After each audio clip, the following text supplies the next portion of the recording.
Batata na bamama tangu mekulunga ina beto ke kubanda kilokola ya beto na kumbu ya tata na mwana na ya peve ya longo. Heureux les pauvres en esprit, car le royaume des cieux est à eux. Heureux les affligés, car ils seront consolés. Heureux les débonnaires, car ils hériteront la terre. Heureux ceux qui ont faim et soif de la justice, car ils seront rassasiés. Heureux les miséricordieux, car ils obtiendront miséricorde. Heureux ceux qui ont le cœur pur, car ils verront Dieu. Amen. Amen. Beto yoso na kutela dibundo nzambi, beto ke baka kontiki ya beto kitwadi numéro 525. Unatwena imitatwa yimbilizana atabizana Yehova alikwake kata tunasabina alikundo chilena yesele Tuhapo Kecha kipita dogo yato Tuhapo Yajibena wakala unafika Aliku Tuhapa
Zambi tata beto na mazulu matondo nange fumu ya lulendo samutinge kile nzambi ya zola ngebe kukumba beto na pipa ya imekuluta pesa jaka beto fumu kilumbi ya marumaru kilumbi ya mote seigneur kilumbi ya tete ya lumingu yai o nzambi ya beto bika kumbi yange kuzangula batangu nonso nzambi ya beto bika ti Yesu Kristo motinu ngebe kubokila beto tata ngemo sikubaki fuli ya tete na lukutukunu yai beto ke na satu yange na satu ya peve ya longo samuti nzambi yani kutwalisa kupesa beto tia na kata lukutukunu yai nina ina nzambi ngeme kuzaba bayonso noso ina babe kwiza bayakaka babe kubikana bayinzo sana bimbevo bayakaka na l'hôpital sana bimbevo bayakaka na baboloko o nzambe lulendo bikati nge sasa mosi na bau samote kilumbi ya kaka veto na bau nosu kukebisa nge ina beto zola kuyekola nge seigneur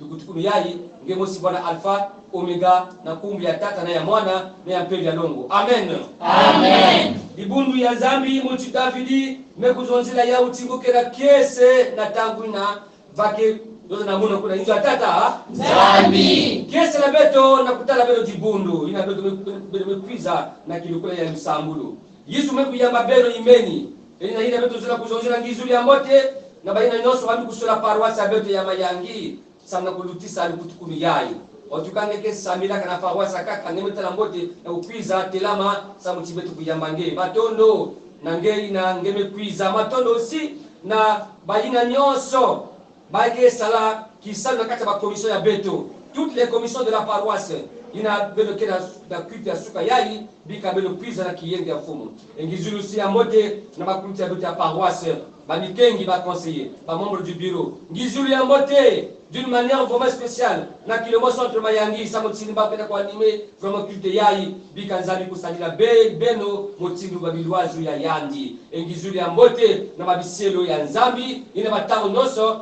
bake na katika beto na beto noso tolobi toyana biso Nzambe akakora biso asaya biso akoleka alors na kutakisa na beto vraiment kiese esango ko yakata mitema na biso to senga kilombo so na kupesa nzimbu tala pangi yange pesa ni moja na mtindo covid wanunu ya bila yini kizo kitaka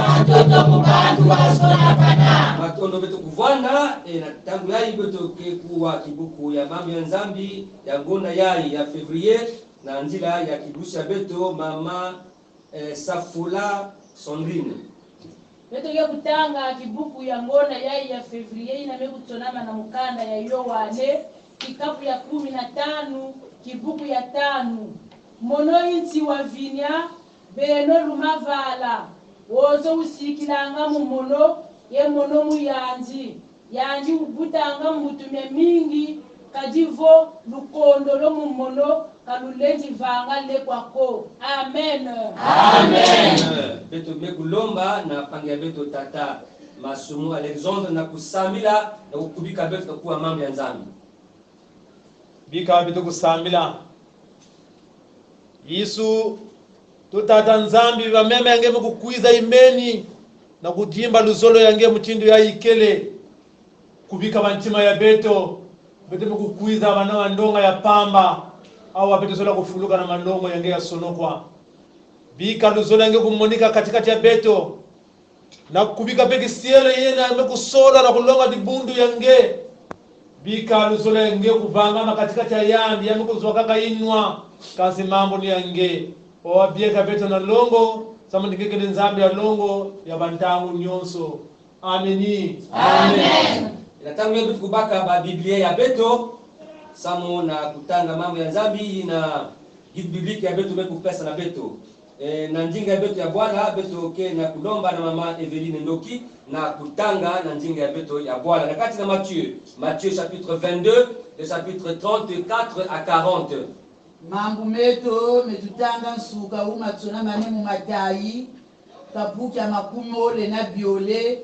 buku ya 30 na biya na teki na kya 10 tutengi mu mukungu wa mfumu bafarisi bubawa vowa batikanwa mya basaduki bakutaka na vaki mosi umosi mubau iluki ya misiku wanyuvula wamfukumuna longi njansi kutukusuye na ya inene mu misiku wavova kwa yandi zola mfumu nzambi aku munchima aku wawonsono ye mumwela aku wawonsono ye mudiela diaku dia jonsono yoyo imsikutukusuya inene ye yantete yanzole ifwanene iyayi zola mfinangani aku bonsonge ye kibeni munsikudukusu zozo zazole munana mane nsiku myamyonsono ye mimbikuji amen amen Alors Jésus fut emmené par l'esprit dans le désert pour être tenté par le diable. Après avoir jeûné 40 jours et 40 nuits, il eut faim. Le tentateur s'étant approché, lui dit: si tu es fils de Dieu, ordonne à cette pierre. Pardon, la belle okele na mukanda ya Matthieu chapitre 22. Nous le voclamons, Matthieu 22, 34 à 40. Matthieu 22, 34 à 40. Bika betu kutanga na kombo ya fumo ya beto Yesu Christo. Les pharisiens ayant appris qu'il avait réduit au silence les sadducéens se rassemblèrent. Et l'un d'eux, docteur de la loi, lui fit cette question pour l'éprouver. Maître, quel est le plus grand commandement de la loi? Jésus lui répondit: tu aimeras le Seigneur ton Dieu de tout ton cœur, de toute ton âme et de toute ta pensée. C'est le premier et le plus grand commandement. Et voici le second qui lui est semblable: tu aimeras ton prochain comme toi-même. De ces deux commandements dépendent toute la loi et les prophètes. Amen. amen Batata na mama na lumingu yai guide biblique ya beto mekupesa na beto into ya jambu. Jésus enseigne et pratique l'amour. Jésus azoteya pe kosalela bolingo. Yesu ke na kulonga pe kusadila luzolo. Pe na kusadila luzolo batata na mama beto ke na kuwa na iza muvimba mutindu yake na kuningana bagere ke na kusalama na kati ya bayinsi na bayinsi ba guerre civile également na insi mosi, ba division na kati na makanda, et aussi ba divorce aussi na kati ya ba foyer. Alors ba yen na kati tima ba bantu aussi kena kukufa ba pangi motindo ba bibulu nyonso ina samuti en tout cas luzolo yake na kati na tima ya ba uve. Et na kuzamati batata na mama luzolo yake les clés vraiment ya kijunu na kati na isi, kijunu na kati ya makanda, kijunu na kati ya mafoyer yake le aussi clé ya la justice. Bato katalati injustice na kuvanda asiki mpia. Alors yake le aussi clé ya mambo ya levo samuti si mutu kena luzolo ya pangi. Alors yake levo kila yandi libulu sikama Siamanda tamana ndunga. Luzolo aussi avec les clés de réconciliation. Si mambo ikele, alors ba bantu zelo zole kena kuwisana. Samuti luzolo yake na katikati ya bao.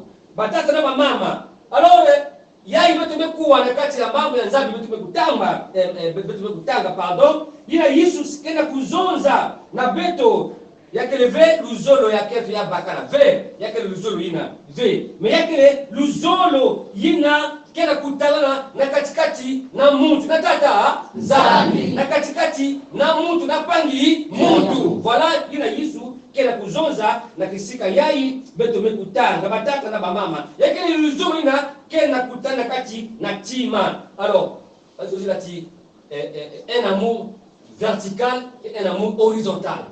Donc yake motindo croix et le temesa ba wa façon croix yakele dikulusi ya façon yakele yake na kulakisa vraiment mosi kele kukwenda na sikati nzambi et mosi aussi yake na maboko entre l'homme et l'homme. Voilà ce que signifie l'amour dont Jésus fait état dans notre texte.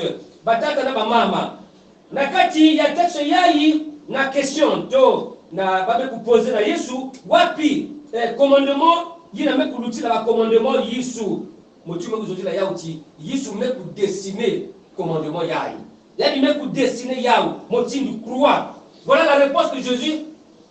Ya me kutala na yake le croix, l'amour horizontal, l'amour vertical. Oui batata na mama question yai yina ba me kupoze na Yesu, c'était une manière de éprouver yali. Pourquoi samuti na katikati ba pharisiens.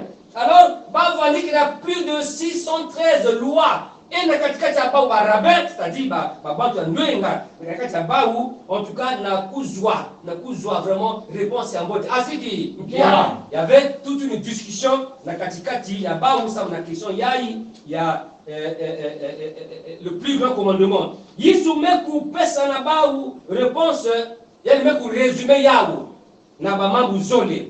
Ya tete ngezo la nzambi yange na tibe yange nyonso na mole yange nyonso na mabanza yange nyonso na ngolu yange nyonso et aussi na kuzola panga yange motiru nge mosi. Voilà Yesu me pour résumer yao na ba commandement zole. Mais pourquoi aimer Dieu?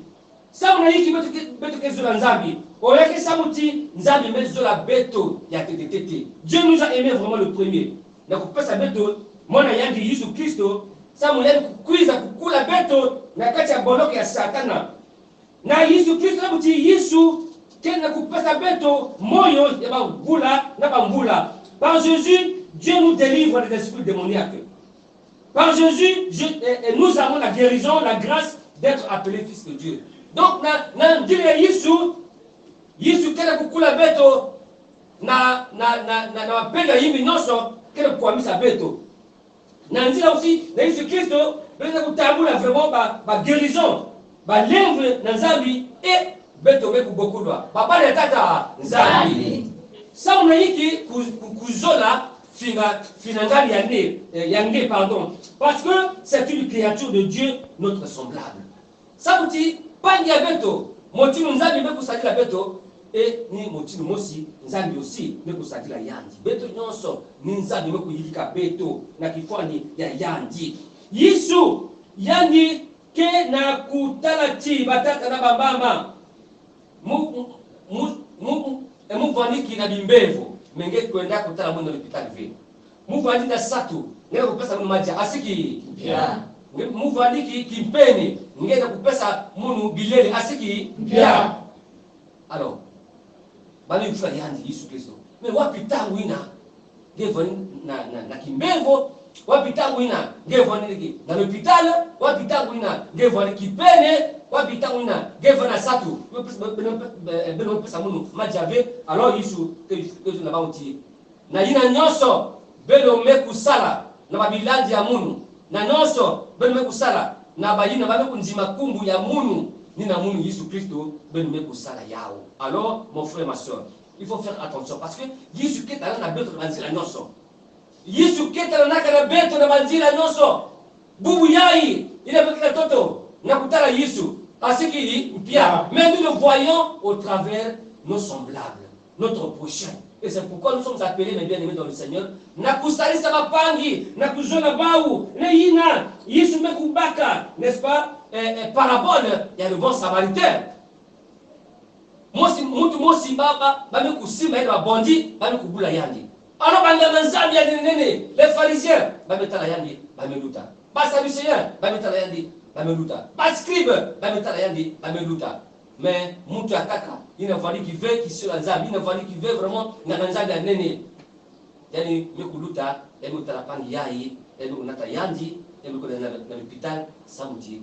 Basasa yandi. Qu'est-ce que Qu'est-ce? Et c'est pourquoi il y a quelqu'un qui voit l'ina, beto abana nzambi, beto lenda na kusala yao, motindu le bon samaritain, ina, nelimete sa zole ya yandi, na sika ya pangi.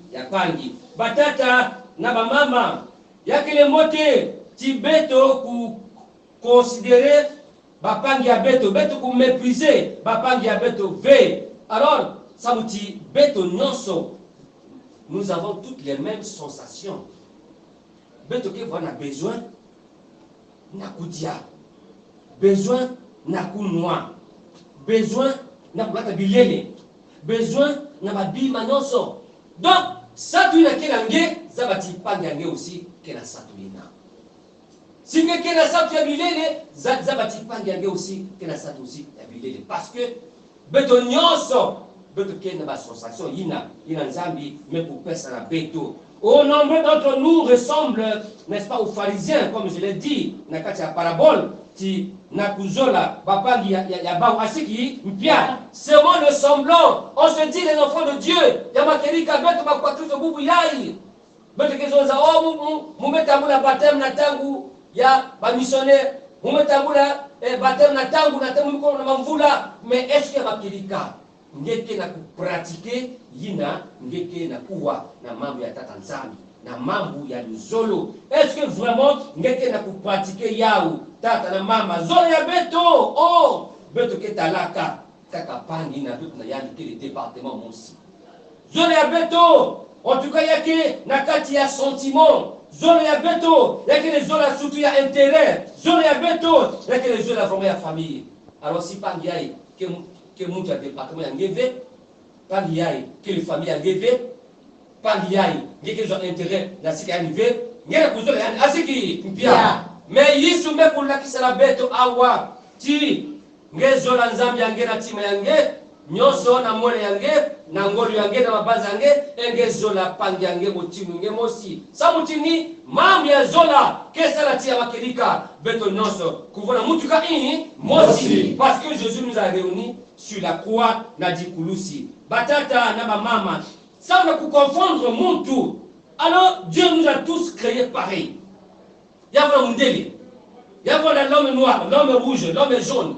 En tout cas, nous sommes tous créés pareillement. Samouti, nous avons toutes les formes na beto. Mundele kila itu, mundele kila makulu, mundele kila meso, mundele kila na kivumu. Alors beto aussi muta nome aussi yalikele na makutu na meso. En tout cas, il y a des chinois, il y a des américains. En tout cas, beto nyonso ba bantu na inza yai. Beto kila na forme ka mosi. C'est pour confondre l'homme. Samouti. Si kaka bavaniki na forme ya kaka babantu ya kaka, alors c'est là où vraiment je vais na mambo ya division, mambo ya supériorité. Mais il n'y a pas de supériorité na kati ya beto. Nzambe kulakisa na beto ti beto kuzula sana na kati ya beto. Oui, bien aimé dans le Seigneur, aimer Dieu et aimer le prochain fera de nous des enfants de Dieu. Faire le contraire fera de nous des enfants de Satan.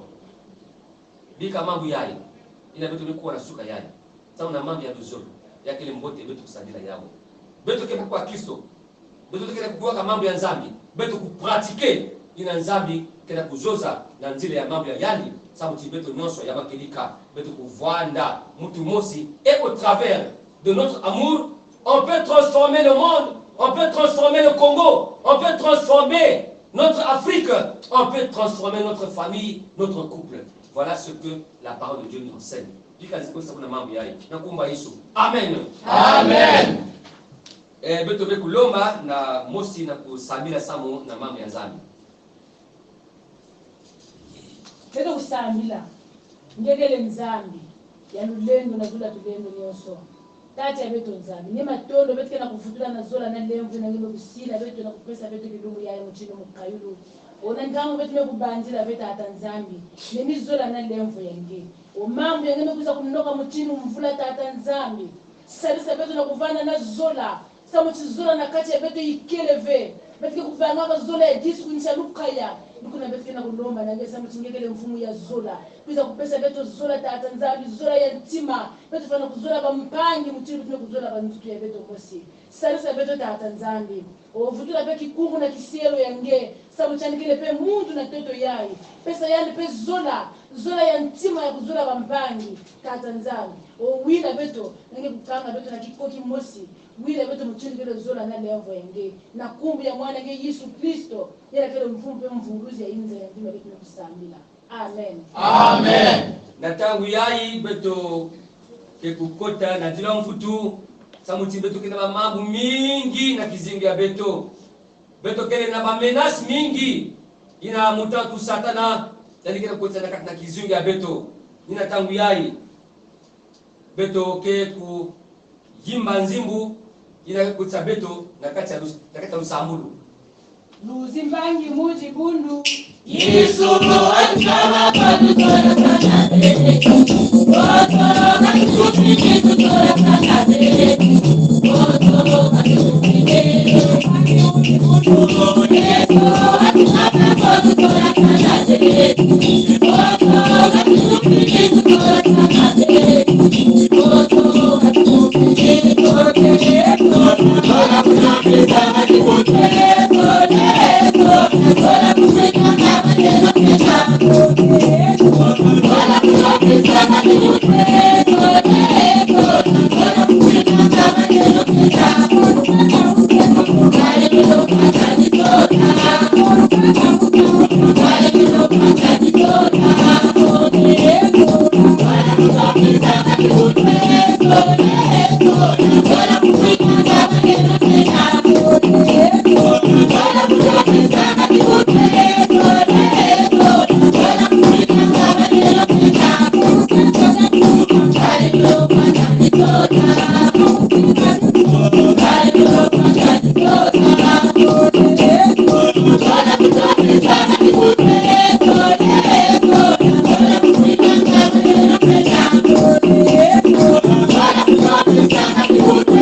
fukama ngezo la telama ngezo la ngevwana na tangu yai yekola bizutu yangena siki ya tata nzambi ina beto kena kulomba na pange ya beto tata nganga constant ke kudila mvutu samu na beto nyoso na mamambu ina beto kwa bwana yao alors samila na isatima beto ke samila ngekele nzambi ya lemvo ngekele nzambi ya nkenda ngekele nzambi ya zola inange kuzodilaka beto ni inange kufilisaka beto mwana yange Yesu Kristo ina kuvandaka na kisika yange samuchi beto kutambula moyo samuchi beto kutambula mvulusu ni ina Yesu Kristo kukwizaka katikati na beto o tata nzambi beto kutonda nge na kilokola yai ngeme kuzaba muntu wabidyamu wekukangama na yandi na kizingu ya yandi bamambu mingi kena kukwamisha kizingu ya muntu na toto yai Tata nzambi beto mekulomba nange na kusanyisha beto na mamambo nyonso mekukangama na ina ntandu kena kukwamisha beto bantangu nyonso. O Yesu mwana Davidi utufila nkenda bayankaka mekukangama na bimbevo bayankaka mekukangama tata nzambi na bankwamusu bamvita ya bantangu nyonso bayankaka tata nzambi inayenge kusakisalu na kutambula mfutu ikeleve bamambu mingi. Yesu Kristo menge kukwizaka na beto samuti beto kuvuka ni ina Yesu Kristo nge kutambulaka lulendo na dizulu tina ntoto ni ina bine kupesa nge kifulu ya nkete na bizingu ya beto tata nzambi. Pwiza kutuanisha beto, pwiza kukula beto, pwiza kugumulina beto, pwiza kubasisha beto na maboloko ina ntantu sate na kukangira ka beto. Yesu mwana Davidi amenge Yesu nge kuzietaka ina nge kuvandaka ntoto yai nge kunyakisa baina kuvandaka bimbevo nge kufulukisa babando kufwa nge kutsalati bampofo kumona. Yesu inkinelema na bizingu ya beto wapi jambo ina lenda kukakijira beto lenda kukakijira luzolo yake katikati na beto. Yesu Kristo jambo mosi pesa beto kimino kukwikama taka kiminu sala tibeto kubana bato kiminu samuti ina ngeke kukanga na bizingu ya beto ya kuvangama katika beto wa kechi. Yesu sagisa beto bieka beto longo samuchi mama ngeke longo na mkunge Yesu Kristo fumu na mvulu se beto. Amen. Amen. Matondo na beto jibu na tatanzambi beto meku futula matondo na beno pona ina beno meku isa samuti beto kudutisa vraiment kuto ya suka ya lundi le 21 février 2022 bika nzambi kuva na beno. Alors beno kuvutuka na kiyengi ya mfumu e batondo vraiment na Kilombo centre Mayangi bika tata nzambi kutatamana kustagira beno. Alors beto yonso kutelama beto ke kuimba samna kumanisa kutukuni ya beto kaji bonso kwa buntambi wazola